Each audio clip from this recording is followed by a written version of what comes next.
వ్యక్తి అనగా నరసింహరావు గారు ఈ రోజున కైకలూరులో ఉన్నారు. వారికి కూడా ఖచ్చితంగా మీరు ఓటు వేసి గెలిపిస్తారని, ఎక్కువ సమయాభావం లేదు కాబట్టి మిగతా చోట్లకి రాలేని పరిస్థితి, లాస్ట్ లో కనుక టైం ఉంటే ఖచ్చితంగా ఆ యొక్క నియోజకవర్గాలకు వెళతాను. అలాగే వాళ్ళకి నా మద్దతు తెలిపే విధంగా ప్రజల యొక్క సపోర్ట్ కోరుకునే దిశగా నా వంతు ప్రయత్నం చేస్తానని, ఇక్కడ ఉండే మహిళలకి ప్రతి ఒక్కరికి నా యొక్క అభిమానులకి సోదరులకి చాలా సంతోషం. గతంలో ప్రజారాజ్యం పార్టీ అప్పుడు ఇదే చోట ఇంత పెద్ద ఎత్తున తగిలి వచ్చినటువంటి అభిమానం చూసి స్పందించాను.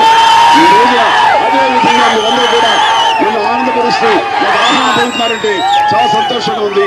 జై హింద్, జై కాంగ్రెస్, జై మచిలీపట్నం.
శుద్ధిగా అమలు చేసిన చరిత్ర కాంగ్రెస్ ఉంది.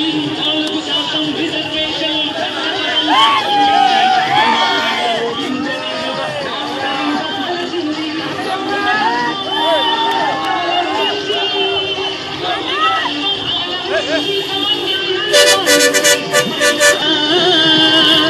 వెనుకబడిన వర్గాల పైన కాంగ్రెస్ ఎంతో అనురాగం కేటా